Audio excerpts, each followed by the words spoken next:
সামরিক গোয়েন্দা সংস্থা তার উপর যে দৈহিক নির্যাতন চালিয়েছিল, এর ফলে তার মেরুদণ্ডের হাড় ভেঙে গিয়েছিল। আমাদের দেশের রাজনীতিতে বা অভ্যন্তরীণ রাজনীতিতে কারা হস্তক্ষেপ করছে? নির্বাচনকে বাধা দেওয়ার জন্য নানা ধরনের ষড়যন্ত্র হচ্ছে বলেও বিভিন্ন মহল থেকে বলা হচ্ছে। দেশের সমস্যার সমাধান করতে গেলে, আশু সমস্যার সমাধান করতে গেলে নির্বাচন ছাড়া কিন্তু কোনো বিকল্প নাই। প্রথম কথা হলো, তারেক রহমান দীর্ঘ 17 বছর পর দেশে ফিরছেন। তো তাকে বাধ্য হয়েই বিদেশে অবস্থান করতে হয়েছে এই দীর্ঘ সময়। এবং তিনি যখন লন্ডনে যান, তিনি ছিলেন প্রচণ্ডভাবে আহত। সামরিক গোয়েন্দা সংস্থা তার উপর যে দৈহিক নির্যাতন চালিয়েছিল, এর ফলে তার মেরুদণ্ডের হাড় ভেঙে গিয়েছিল। তারপরে তারা যখন ক্ষমতা থেকে চলে যায়, তখন তারা তারেক রহমানকে জামিনে মুক্তি দেয় এবং তার মাকেও মুক্তি দেয়। তো এইভাবে একজন রাজনৈতিক নেতার উপর, এবং শুধু রাজনৈতিক নেতা না, যে কোনো মানুষের উপর যেটা মানে পৈশাচিক যে নির্যাতন, সেটা মানবাধিকারের দৃষ্টিতে কোনো ক্রমেই অনুমোদন করা যায় না, এবং সেটাই তার উপর হয়েছিল। এবং মেরুদণ্ডের আঘাত এতটা প্রবল ছিল যে তার পক্ষে সোজা হয়ে দাঁড়ানো সম্ভব ছিল না, এবং ব্যথায় তিনি প্রচণ্ডভাবে কাতরাচ্ছিলেন। এই অবস্থাতেই তাকে বিমানে উঠতে হয়েছে এবং লন্ডন যেতে হয়েছে। এবং লন্ডনেই তিনি ছিলেন দীর্ঘদিন। তার কারণ হচ্ছে, তার যাওয়ার পরে দেশে আওয়ামী লীগ সরকার ক্ষমতায় আসলো, এবং আওয়ামী লীগ সরকারের শাসন ব্যবস্থা কী ছিল, তার চরিত্র কী ছিল, এটা আমরা সবাই জানি। এখন এটাকে সবাই একটা শব্দে প্রকাশ করছে, সেটা হচ্ছে যে একটা ফ্যাসিস্ট শাসন তারা কায়েম করেছিল। এই পরিস্থিতিতে তার পক্ষে দেশে ফেরা সম্ভব ছিল না। তিনি যখন কিছুটা সুস্থ হয়ে উঠলেন, সেখানে চিকিৎসার পর, দীর্ঘ চিকিৎসার পর, ইতিমধ্যে তার মা বেগম খালেদা জিয়া, তিনি একটা কল্পিত অভিযোগে অভিযুক্ত হয়ে কারাদণ্ড ভোগ করলেন, এবং দীর্ঘ 2 বছর এই নাজিমউদ্দিন রোডের কারাগারে একমাত্র বন্দী হিসেবে তিনি ছিলেন। এবং নাজিমউদ্দিন রোডের যে কারাগার, যেটাকে ঢাকা সেন্ট্রাল জেল বলে, পুরনো জেল বলে, সেই জেলটা একটা পরিত্যক্ত জেল। আমি যখন কারাগারে ছিলাম তখন এই কারাগারে আমরা ছিলাম। সেই সময় বন্দির সংখ্যা 3500 থেকে 4000-এর মতো ছিল। তো তখন আর যাই হোক, আমরা ঠিক জনবিচ্ছিন্নতাটা সেইভাবে অনুভব করতাম না। অন্তত লোকজন আছে আশেপাশে, এটা আমরা সবসময় অনুভব করতাম। কিন্তু বেগম খালেদা জিয়াকে সলিটারি কনফাইনমেন্টে রাখা হয়েছিল। এবং শুধু তাই নয়, যে রুমটাতে তাকে রাখা হয়েছে সেটা ভেজা, স্যাঁতসেঁতে, পুঁতিগন্ধময়, এবং সেখানে কারো পক্ষে সুস্থ থাকা সম্ভব না। এটা পরিত্যক্ত ভবন, যা হতে পারে সেটা যে কারো পক্ষে অনুমান করা সম্ভব। এভাবে কাটানোর পর তার শরীর যখন অসুস্থ হলো, দেশবাসী দাবি জানালো তাকে কারামুক্তি দিয়ে বিদেশে চিকিৎসার জন্য পাঠানো, কারণ তিনি গুরুতর অসুস্থ ছিলেন এবং এখনও তিনি গুরুতর অসুস্থ। তো সেই সরকার তাকে বিদেশে পাঠাতে দেয়নি। তবে তাকে তার পরিবারের আবেদনের ফলে তার নিজ বাসায় গৃহবন্দী হিসেবে তাকে থাকতে হয়েছে। তো বেগম খালেদা জিয়া ছিলেন বাংলাদেশ জাতীয়তাবাদী দলের চেয়ারপারসন। তো যেহেতু তিনি বন্দী, তার পক্ষে রাজনীতি পরিচালনা করা সম্ভব না, সেই জন্য তারেক রহমানকে অ্যাক্টিং চেয়ারপারসন হিসেবে ঘোষণা করা হয়, এবং সেই থেকে তারেক রহমান বিএনপির রাজনৈতিক নেতৃত্ব দেওয়া, সাংগঠনিক নেতৃত্ব দেওয়া, এই কাজগুলো করে আসছেন। তো বিদেশের মাটিতে বসে দেশের রাজনীতি পরিচালনা করা, সেটা একটা বেশ কঠিন কাজ। সুভাষ বসুদের জামানায় তিনি একভাবে করতেন। তখন ইন্টারনেট ছিল না, বা যেটাকে বলা হয় ভার্চুয়ালি দেশবাসীর সঙ্গে কানেক্টেড হওয়ার সুবিধা ছিল না। তারপরেও তিনি কিন্তু বিভিন্ন মাধ্যম ব্যবহার করে, চিঠিপত্রের মাধ্যমে এবং ব্যক্তিগতভাবে কারোর মাধ্যমে তিনি দেশের সঙ্গে রাজনৈতিকভাবে যোগাযোগটা রাখতেন। এছাড়া তার রাজনৈতিক যোগাযোগের একটা বড় মাধ্যম ছিল সিঙ্গাপুর থেকে ভারতবাসীর উদ্দেশ্যে বিভিন্ন সময় ভাষণ দেওয়া। তো তারেক রহমানের সেই সুযোগটা ছিল না যে রেডিও ব্যবহার করে বা ব্রিটিশ রেডিও ব্যবহার করে তিনি বাংলাদেশের জনগণের উপর বা জনগণের উদ্দেশ্যে ভাষণ দেবেন। তাকে সেই জন্য যেটাকে বলে ভার্চুয়াল মিডিয়া ব্যবহার করতে হয়েছে, এবং এই ভার্চুয়াল মিডিয়ার মাধ্যমে তিনি তার পার্টির স্ট্যান্ডিং কমিটির সঙ্গে যোগাযোগ রেখেছেন। বৈঠক হতো, সেই বৈঠকেই উনি ভার্চুয়ালি উপস্থিত হতেন, আলোচনায় অংশগ্রহণ করতেন। এভাবেই দিনের পর দিন কেটে গেছে। কিন্তু সমস্যাটা হলো যে এটা ঠিক বিজ্ঞান এবং প্রযুক্তি আমাদের যোগাযোগকে সহজ করেছে, 7 সমুদ্র 13 নদীর পার থেকেও যোগাযোগ করা সম্ভব। কিন্তু একজন ব্যক্তির দৈহিক উপস্থিতির সঙ্গে এই দূরবর্তী অবস্থান থেকে ভার্চুয়ালি যোগাযোগ করা, এই দুটার মধ্যে বিরাট পার্থক্য রয়েছে। আপনার ফিজিক্যাল অ্যাসোসিয়েশন বা physical connection and physical presence, এইগুলো মানুষের কাছে ঘনিষ্ঠ হতে যেভাবে সাহায্য করে, ভার্চুয়ালি যত সুন্দরী দেখাক না কেন সেটা সেভাবে সাহায্য করে না। এবং এই ভার্চুয়াল কানেকশনের মধ্য দিয়ে কিন্তু রাজনীতির সূক্ষ্ম তর্ক বিতর্কগুলোও কিন্তু আন্তরিকভাবে চালিয়ে যাওয়া সম্ভব হয় না। এবং এভাবেই বিএনপির রাজনীতিটা চলছিল। এবং সবশেষে যখন 2024-এর অভ্যুত্থান হয়, এবং এই অভ্যুত্থানের ফলে শেখ হাসিনা দেশ ছেড়ে পালাতে বাধ্য হন, তার ক্ষমতা ত্যাগ করেন, তারপরেই তারেক রহমানের দেশে ফেরার একটা সম্ভাবনা দেখা দেয়। অনেকেই আশা করেছিল যে তিনি শেখ হাসিনা 5 তারিখে ক্ষমতা হারিয়েছেন, তিনি 6 তারিখেই দেশের পথে যাত্রা করবেন। সেই থেকে দিন গোনা হয়েছে। বিভিন্ন সময় তারিখ, সম্ভাব্য সময় দেশে ফেরার তার দলের পক্ষ থেকে দলের নেতারা মাঝে মাঝে বলেছেন, কিন্তু সেগুলোর কোনোটাই কিন্তু বাস্তবায়িত হয়নি। কেন হয়নি, এই নিয়ে জনমনে প্রচণ্ড কৌতূহল এবং জিজ্ঞাসার সৃষ্টি হয়েছে। শেষ পর্যন্ত তিনি বললেন যে আমার দেশে ফেরাটা আমার নিজের উপর নির্ভর করে না। তার মানে কোনো একটা শক্তি তাকে দেশে ফিরতে দিচ্ছে না, এটাই তিনি ইঙ্গিত করলেন। তারপরে জনমনে বহু প্রশ্ন যে কারা তাকে বাধা দিচ্ছে বা কোন শক্তি তাকে দেশে ফিরতে বাধা দিচ্ছে। এই প্রশ্নেরও কিন্তু জবাব আমরা আজ পর্যন্ত পাইনি।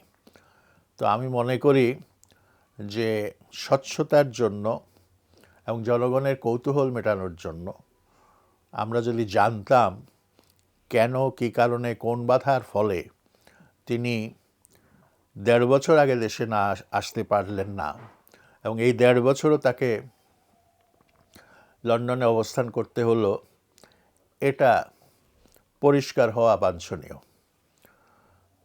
এবং এটা যখন পরিষ্কার হবে, দেশবাসীও বুঝতে পারবে যে আমাদের দেশের রাজনীতিতে বা অভ্যন্তরীণ রাজনীতিতে কারা হস্তক্ষেপ করছে, কিভাবে হস্তক্ষেপ করছে। এই প্রশ্নগুলোর জবাব হয়তো, সেই প্রশ্নের যদি ফয়সালা হয়, তাহলে হয়তো আমরা পেতে পারি।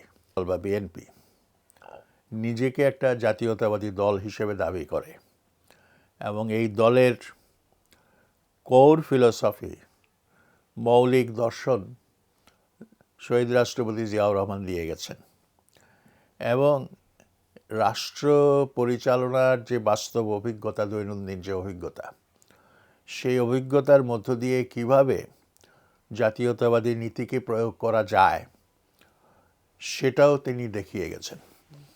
এবং তিনি যে জাতীয়তাবাদী নীতি অনুসরণ করেছিলেন অত্যন্ত আন্তরিকভাবে, অত্যন্ত নিষ্ঠার সঙ্গে, তার ফলে কিন্তু তাকে বিরাট মূল্য দিতে হয়েছে এবং শেষ পর্যন্ত তাকে জীবন দিয়ে প্রমাণ করতে হয়েছে যে তিনি ছিলেন একজন নিষ্ঠাবান জাতীয়তাবাদী। তো পৃথিবীর ইতিহাস যদি আমরা পর্যালোচনা করি দেশে দেশে, বিশেষ করে থার্ড ওয়ার্ল্ড কান্ট্রিগুলোতে, সেখানে আমরা দেখব যে যেখানেই জাতীয়তাবাদী নেতাদের উদ্ভব হয়েছে সেখানেই নানা ধরনের সাম্রাজ্যবাদী চক্রান্ত, আধিপত্যবাদীদের চক্রান্ত কাজ করেছে। খুব সাম্প্রতিককালের ঘটনা যদি আমরা বলি তাইলে আমরা ভেনিজুয়েলার কথা বলতে পারি। ভেনিজুয়েলায় এখন শাসন ক্ষমতায় রয়েছেন হুগো চাভেজের উত্তরাধিকারী, যিনি মাদুরো বলে পরিচিত। ভেনিজুয়েলার বিশাল তেল সম্পদ, এত তেল সম্পদ পৃথিবীর মধ্যে বোধহয় সবচেয়ে বৃহত্তম অয়েল রিজার্ভ ভেনিজুয়েলার। কিন্তু এই সম্পদ থাকা সত্ত্বেও ভেনিজুয়েলার মানুষ দারিদ্র্য, বেকারত্ব, তারপরে মূল্যস্ফীতি, এইসব সমস্যায় ভুগছে। তার কারণ হচ্ছে মার্কিন যুক্তরাষ্ট্রের এই স্যাংশন। এবং এই স্যাংশনের ফলে ভেনিজুয়েলার পক্ষে তার নিজস্ব সম্পদ ব্যবহার করে দেশের মানুষের উন্নয়ন করা এবং দেশের মানুষকে জীবনের যে সমস্ত চাহিদাগুলো আছে সেগুলো পূরণ করার জন্য দেওয়া যাচ্ছে না। তো এখন একটা যুদ্ধ পরিস্থিতি বিরাজ করছে এবং যে কোনো সময় মার্কিন যুক্তরাষ্ট্র ভেনিজুয়েলার উপর আক্রমণ চালাতে পারে। ঠিক একইভাবে বাংলাদেশে জুলাই অভ্যুত্থান যেটা হলো, সেই অভ্যুত্থানের মধ্য দিয়ে একটা আধিপত্যবাদ বিরোধী চেতনারও রিসার্জেন্স যেটাকে বলা হয়, এই চেতনাটা ছিল, কিন্তু আওয়ামী লীগ আমলে এটা অবদমিত ছিল। কিন্তু 5 আগস্টের পর সেই ঢাকনাটা খুলে গেল এবং এটা এক ধরনের মানে আধিপত্যবাদ বিরোধী, তীব্র আধিপত্যবাদ বিরোধী একটা মনোভাব জন্ম নিল। কাজেই তারেক রহমানকে বাংলাদেশের রাজনীতি করতে হলে আমার মনে হয় যে তার পক্ষে এই বাস্তবতা অস্বীকার করা চলবে না এবং এই বাস্তবতাকে মেনে নিয়ে বুঝে তার রাজনৈতিক কর্মকৌশল নির্ধারণ করতে হবে এবং তাকে চিন্তা করতে হবে যে এই রাষ্ট্রের মিত্র বা বন্ধু কারা হতে পারে, এই রাষ্ট্রের শত্রু কারা হতে পারে। অনেকে বলেন, আমাদের ফরেন পলিসির যারা ধারক বাহক তারা বলেন যে বাংলাদেশের ফরেন পলিসি হচ্ছে friendship to all, malice to none. কথাটা আসলে ঠিক বাংলাদেশের না। এইটা পাকিস্তান যখন প্রতিষ্ঠিত হয়েছিল জিন্না সাহেব এই উক্তিটা করেছিলেন, friendship to all, malice to none, কিন্তু আমরা সব ভুলে গেছি সেই কথা। কিন্তু আমি ব্যক্তিগতভাবে মনে করি যে একটা রাষ্ট্র এই friendship to all, malice to none নীতি অনুসরণ করে চলতে পারে না। কারণ রাষ্ট্র মানেই হচ্ছে একটা ভিন্ন সত্তা, অন্য রাষ্ট্র থেকে সেই রাষ্ট্রটা পৃথক, এবং এই পৃথক সত্তার কারণে অন্য রাষ্ট্রগুলির মধ্যে অনেকে তার বন্ধু হবে, আবার অন্য রাষ্ট্রগুলোর স্বার্থের কারণেই তাকে বিরোধিতা করবে। সুতরাং এইখানে একটা সুষ্ঠু কূটনীতির প্রয়োজন আছে, একটা অ্যাক্টিভ ডিপ্লোম্যাসির প্রয়োজন আছে এবং তারেক রহমানকে সেই অ্যাক্টিভ ডিপ্লোম্যাসির অনুসরণ করতে হবে। এছাড়া এর বাইরে দেশের মানুষের এক্সপেকটেশন, প্রত্যাশা অনেক উঁচু এবং এই উঁচু প্রত্যাশাকে প্রশমিত করার জন্য বা সেই উঁচু প্রত্যাশা অনুযায়ী তার সঙ্গে আনুপাতিক বা সামঞ্জস্যপূর্ণ যে উন্নয়ন বা মানুষের সুযোগ সুবিধাকে বৃদ্ধি করা, এই কাজটা কিন্তু বাংলাদেশে অত্যন্ত কঠিন। এবং বাংলাদেশের মূল সমস্যা হচ্ছে এখানে বিনিয়োগ হচ্ছে না। যেটুকু বিনিয়োগ হচ্ছে সেটা খুব সামান্য পরিমাণে, এবং বিনিয়োগ না হওয়ার কারণে কর্মসংস্থান হচ্ছে না। আর কর্মসংস্থান না হওয়ার কারণে দারিদ্র্য এক পর্যায় পর্যন্ত হ্রাস পেয়ে 2021 সালের পরে বিশ্বব্যাংকের রিপোর্ট অনুযায়ী সে দারিদ্র্য আবার বাড়ছে। এটা খুবই উদ্বেগজনক একটা প্রবণতা।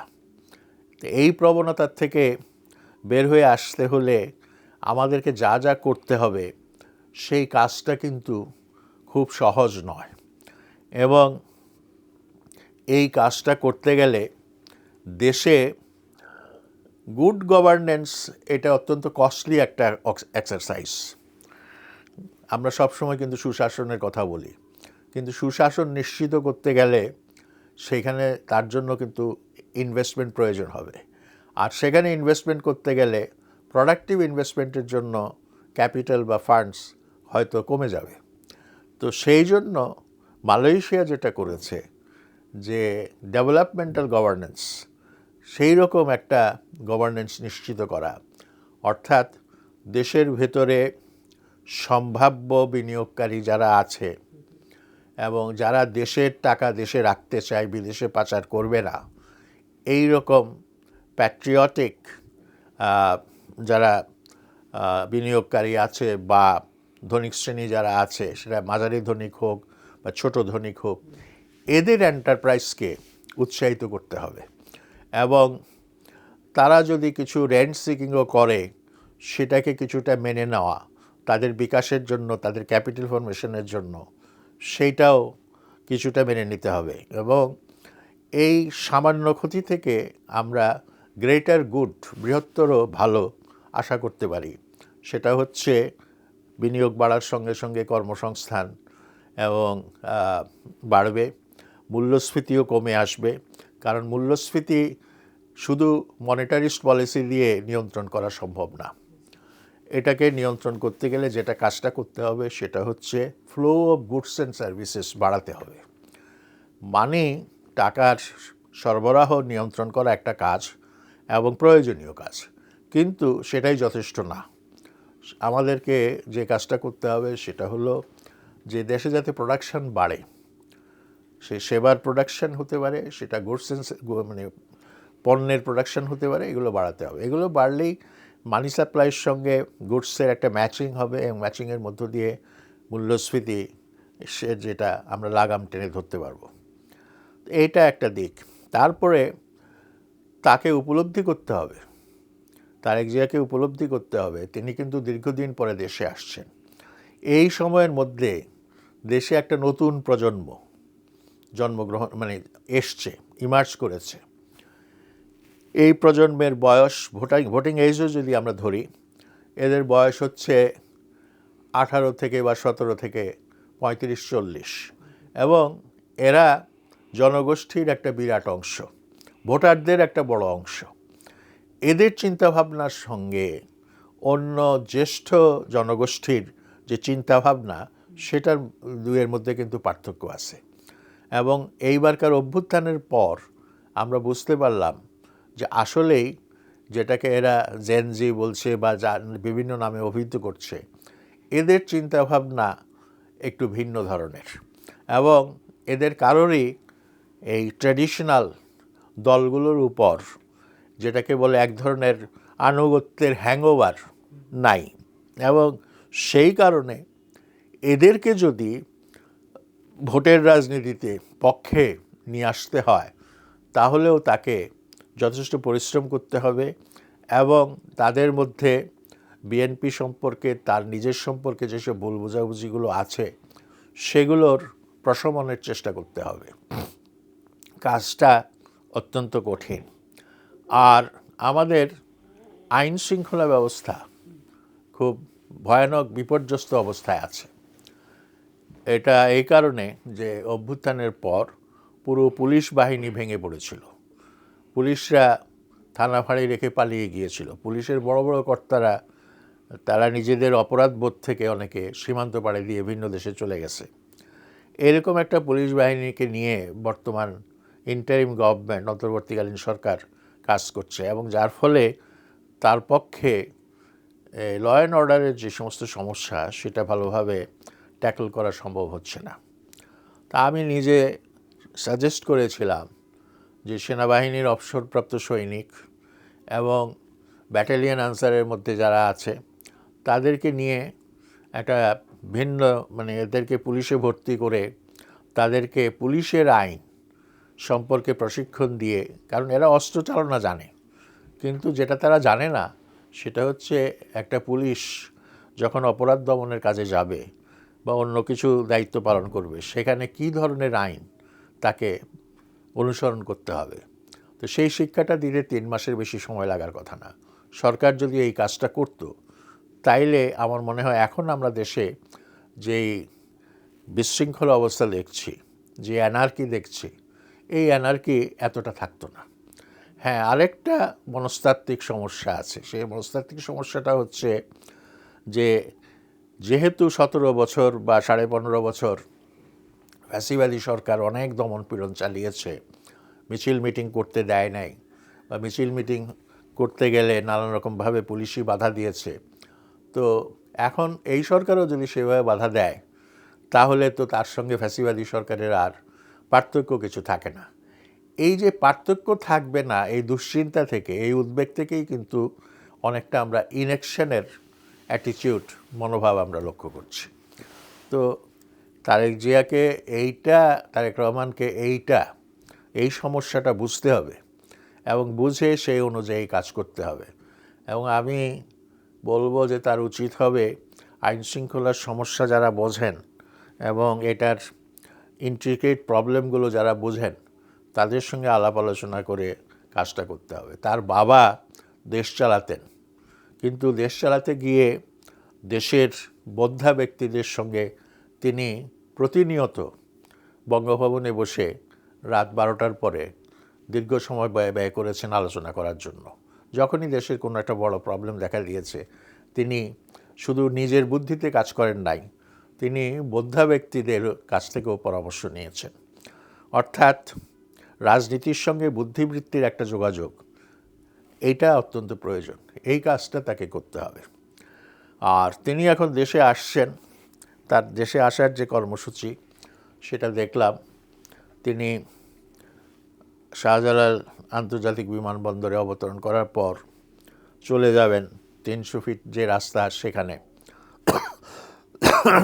তাকে সংবর্ধনা দেওয়ার জন্য বিশাল আয়োজন করা হয়েছে।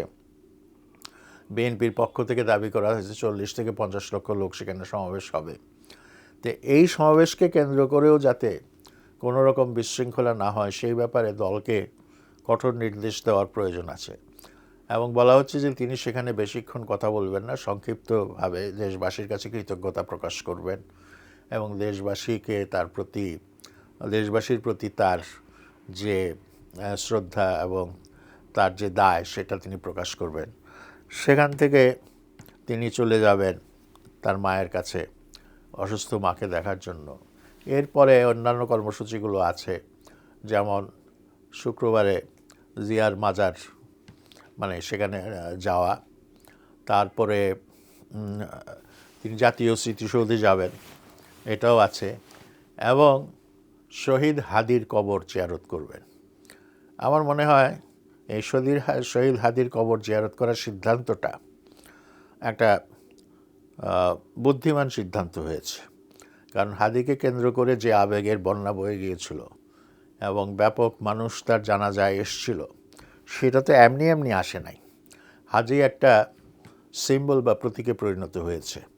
তিনি যদি হাদির প্রতি শ্রদ্ধা জ্ঞাপন করেন তাহলে যেটা হবে সেটা হচ্ছে একটা বৃহত্তর জনগোষ্ঠীর যে আকুতি বা যে অনুভূতি, যে আকাঙ্ক্ষা, তার সঙ্গে এক ধরনের সংহতিবোধ সৃষ্টি হবে, সলিডারিটি সৃষ্টি হবে। এইটা আমরা আশা করতে পারি।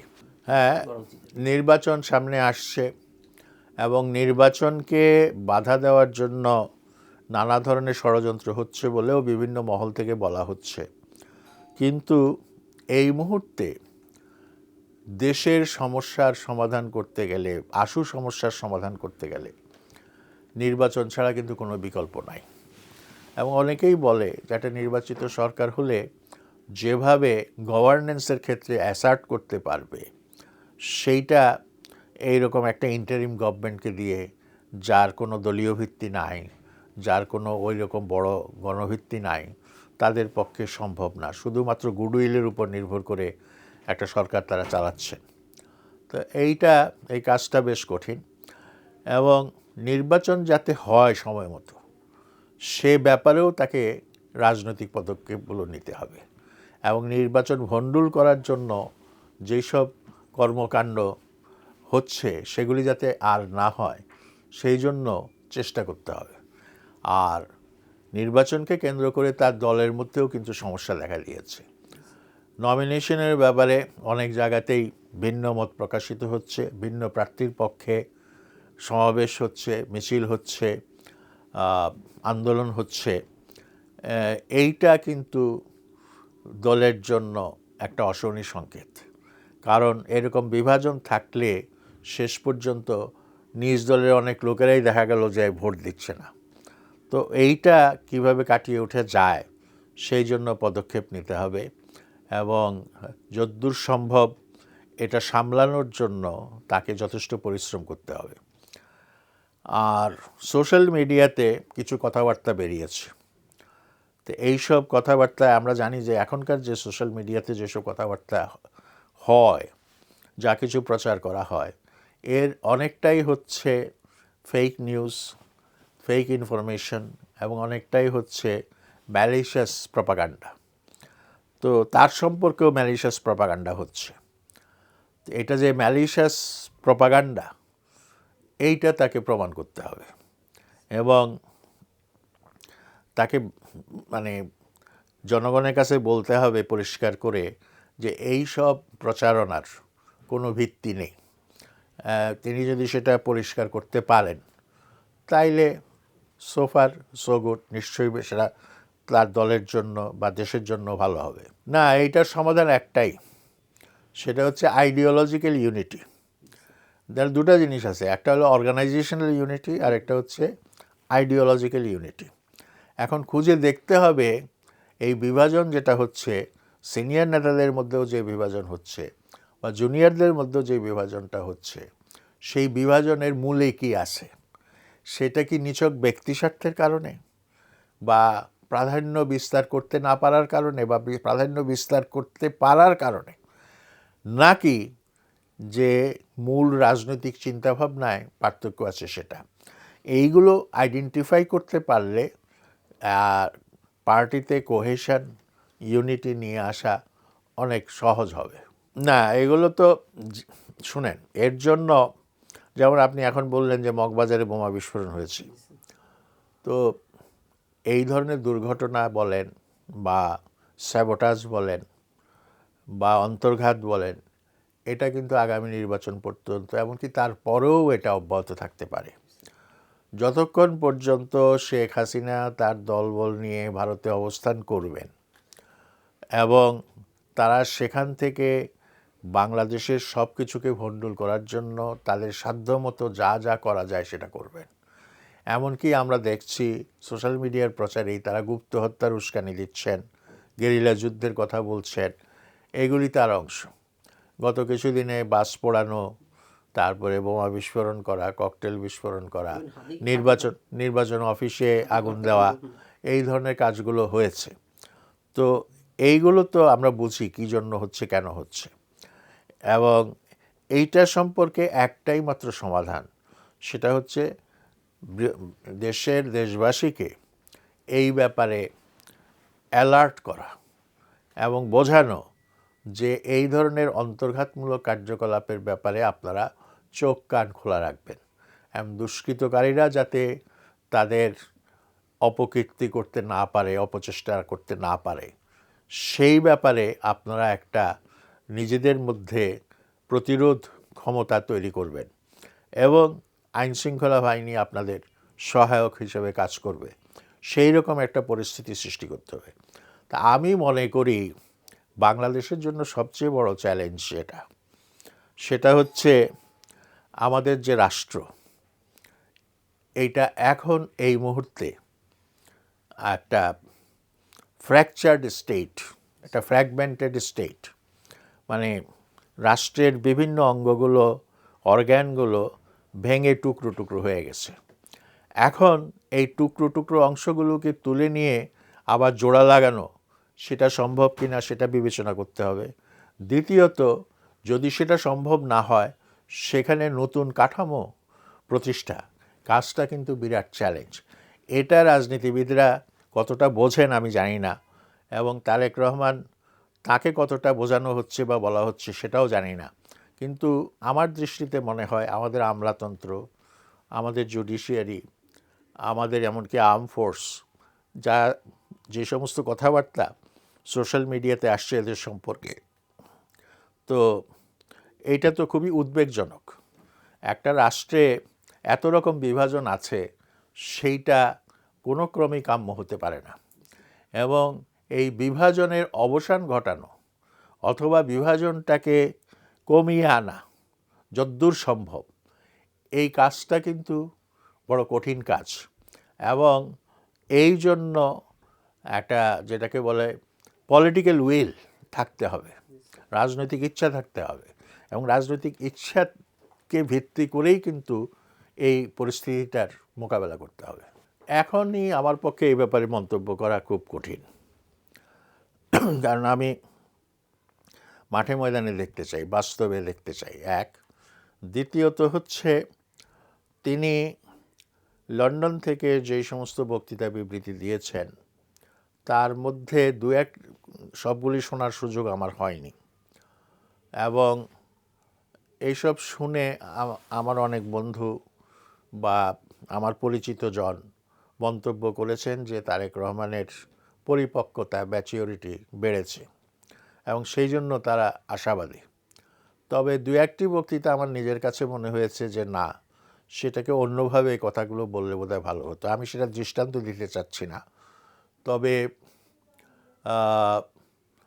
একটা মানুষ, যে কোনো মানুষ ট্রান্সফর্ম হতে পারে, এইটা যদি সে ইচ্ছা করে এবং সৎ সাহচর্যে আসে।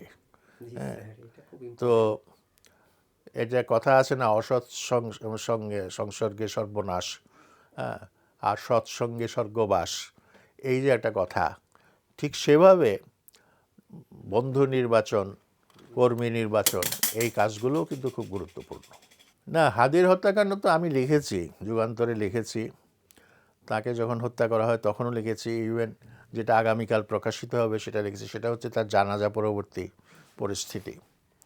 হাদির হত্যাকাণ্ডকে কেন্দ্র করে কিছু অপরিপক্ক বা যেটাকে বলে অর্বাচীন, তারা যে ঘটনা ঘটিয়েছে, এটা অত্যন্ত দুঃখজনক, এবং এটা বাংলাদেশের ইমেজ সেটাকে ক্ষতিগ্রস্ত করেছে। ইতিমধ্যে বিদেশি দূতাবাসগুলো এই যে দুটো পত্রিকার অফিসে এসছে, এই পত্রিকা দুটার বিরুদ্ধে আমাদের অনেকেরই অভিযোগ আছে তাদের পলিটিক্যাল বায়াস সম্পর্কে। কিন্তু একটা গণতান্ত্রিক দেশে আগুন দিয়ে, জ্বালিয়ে দিয়ে, পুড়িয়ে দেওয়া, এইটা গ্রহণযোগ্য নয় কোনো ক্রমেই। এবং পরমত সহিষ্ণুতা, এটা হচ্ছে গণতন্ত্রের একটা কর্নারস্টোন, এটাকে বাদ দিয়ে গণতন্ত্র হয় না।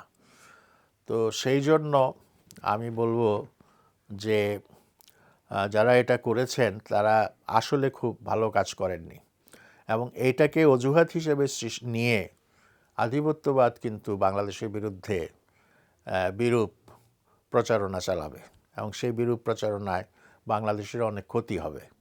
এবং কেউ কেউ বলছেন যে হাদিকে যারা হত্যা করেছে সেই একই গোষ্ঠী এই আগুন জ্বালানোর কাজটাও করেছে, এরকম তত্ত্বও কিন্তু বাতাসে ভাসছে। তো যাই হোক, যেটাই হয়ে থাকুক, আসল রহস্য তো আমাদের পক্ষে জানা সম্ভব না। সেটা নিশ্চয়ই সরকার উদ্ঘাটন করবেন, সরকারের গোয়েন্দা সংস্থা সরকারের তদন্তের মধ্য দিয়ে বেরিয়ে আসবে, এবং সেটা বেরিয়ে আসুক, সেটাই আমরা চাই। এবং বাংলাদেশে অনেকে বলছেন যে এখন একটা চরমপন্থী, দক্ষিণপন্থী অভ্যুত্থান হচ্ছে। তো এই যে অভ্যুত্থান বা এই যে এক ধরনের রাজনীতি, এটা কিন্তু এখন বিশ্বের অনেক দেশেই হচ্ছে। ইউরোপের দেশগুলোতেও কিন্তু উগ্র ডানপন্থী প্রবণতা, জার্মানির মতো দেশে উগ্র ডানপন্থী প্রবণতা এসছে। এর স্বরূপ দেশে দেশে বিভিন্ন রকম, বিভিন্ন ইস্যুকে আশ্রয় করে এই জিনিসগুলো ঘটে। জার্মানিতে যেমন অভিবাসনের প্রশ্নটাকে কেন্দ্র করে হচ্ছে, বা ইউরোপের অনেক দেশে অভিবাসনের প্রশ্নটাকে কেন্দ্র করে হচ্ছে বিদেশিদের প্রতি ঘৃণা। অথচ বিদেশিরা যে তাদের অর্থনীতিতে ভালো অবদান রাখছে এবং বিদেশিরা না থাকলে তাদের অর্থনীতিতে যে কিছুটা বিপর্যয় হবে, সেটা তারা অনেকেই উপলব্ধি করতে পারছে না। এক ধরনের নব্য বর্ণবাদ আমরা দেখতে পাচ্ছি। তো বাংলাদেশের মানুষ ধর্মপ্রাণ, এবং বাংলাদেশের মানুষ যেটা বিশ্বাস করে, সবাই ধর্মচর্চার অধিকারে বিশ্বাস করে এবং সব ধর্মের মানুষের ধর্মীয় অধিকারে বিশ্বাস করে।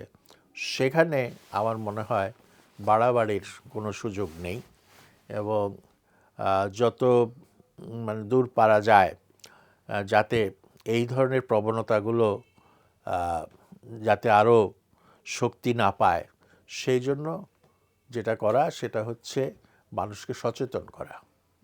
সেই কাজটা কিন্তু করতে হবে, এবং সেই দায়িত্ব কিন্তু তারেক রহমানকেও পালন করতে হবে। হাতি কোনো দলে যোগদান করেননি, তিনি তার ইনকিলাব মঞ্চ নিয়েছিলেন।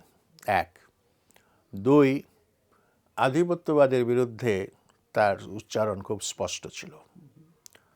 3, তিনি আসলে কিন্তু অসহিষ্ণু ছিলেন না। আমি তার বক্তব্য শুনেছি, এই প্রথম আলো নিয়েই তার বক্তব্য। তিনি বলেন যে প্রথম আলোর বিরুদ্ধে এত ক্ষোভ, এত তাদেরকে বলছেন, তোমরা যারা বিক্ষুব্ধ, তোমরা প্রথম আলোর মতো আরও 10টা প্রথম আলো বের করে দেখাও না, তাহলেই তো সমস্যার সমাধান হয়ে যায়।